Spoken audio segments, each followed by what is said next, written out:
ফের ফের তৃণমূল জমানার লক্ষ্মী ছেলের খোঁজ পেয়েছি আমরা। কাটোয়ায় বছরের পর বছর পুরুষদের অ্যাকাউন্টে ঢুকেছে লক্ষ্মীর ভান্ডারের টাকা। পুরুষদের লক্ষ্মীর ভান্ডারের টাকা পাইয়ে দেওয়ার অভিযোগে গ্রেপ্তার কাটোয়ার আলমপুরের তৃণমূলের প্রধান।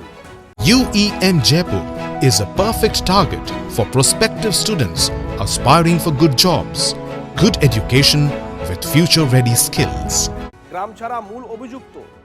তৃণমূলের আমলে কাটোয়ার একাধিক পুরুষের অ্যাকাউন্টে ঢুকেছে লক্ষ্মীর ভান্ডারের টাকা।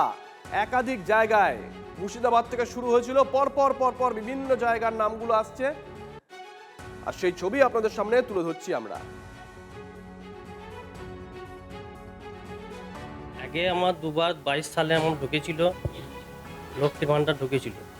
দিয়ে আমি অফিসে যাই, ব্লক অফিসে, আমি পঞ্চায়েত অফিসে যাই, বললো এটা আমি এখান থেকে হয় না, ব্লকে যাও।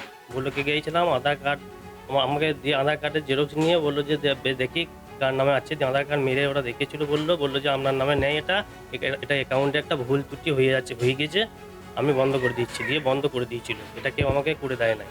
ওরা অফিস থেকে যা হোক কোনো কারণে ওরা কী করে করেছে আমি সেটা জানি না। আমি আর আমার স্বামী দুজনাই লক্ষ্মী ভান্ডার পাই। কিভাবে জানলেন যে আপনার স্বামী টাকা পায়?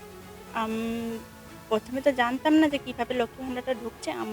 আমাদের বলা হয়েছিল যে একটা টাকা ঢুকবে, তার জন্য অ্যাকাউন্ট যাই হোক দিয়েছিলাম।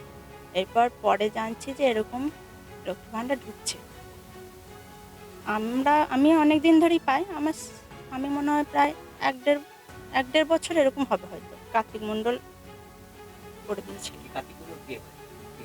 আমার দেওর হয়। হ্যাঁ টিএমসিতেই। কিসের টাকা আমি জানি না, অ্যাকাউন্ট চেয়েছিল আমি দিয়েছিলাম, তারপর ওটা ঢুকতো আমি তুলে এনে দিয়ে দিতাম 4,900। সে টাকা তুলে এনে আমি ওকে দিয়ে দিতাম, কার্তিক মণ্ডলকে। ওটা ভাসুরের ছেলে হয়, যেত তো ভাসুরের ছেলে।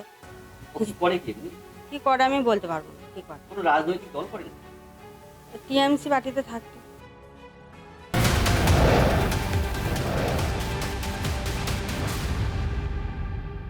কৌশিক আমাদের সঙ্গে টেলিফোনে রয়েছেন, আমাদের সহকর্মী। কৌশিক, তোমার শেষ প্রশ্ন, যে কোনো রাজনৈতিক দল করে? তিনি বললেন হ্যাঁ, তৃণমূল কংগ্রেস করে। তৃণমূল কংগ্রেসের জমানায় আমরা দেখেছিলাম বিভিন্ন জায়গা থেকে অভিযোগ উঠেছিল ভিন্ন রাজনৈতিক দল করে বলে মহিলারা তারা লক্ষ্মীর ভান্ডারের টাকা পায়নি। আর এবার তো দেখলাম নেপথ্যে অন্য কিছু কাজ করছিল, তৃণমূল করলে ভাই তুমি হলেও টাকা পাবে, এইরকম ব্যাপার।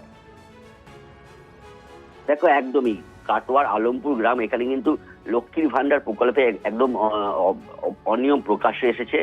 এই গ্রামেরই এক যুবক, তার নাম কার্তিক মণ্ডল, সে ব্লকের ডাটা এন্ট্রি হিসেবে কর্মরত এবং তার সঙ্গে এলাকার বিভিন্ন তৃণমূল নেতাদের কিন্তু ওঠা বসা ছিল।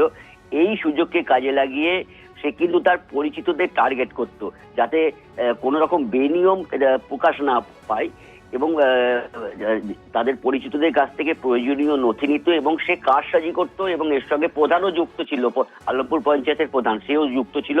এছাড়াও আরো বেশ কয়েকজন তৃণমূল নেতা যুক্ত ছিল এবং এইভাবেই সে তার আত্মীয়দের কাছ থেকে, চেনাশোনাদের কাছ থেকে প্রয়োজনীয় নথি সংগ্রহ করে, যেহেতু সে ডাটা এন্ট্রি হিসেবে কাজ করতো, এবং সেই সুযোগে কাজে লাগিয়ে এই সমস্ত পরিচিতদের অ্যাকাউন্টে কিন্তু এই টাকা পাইয়ে দিত।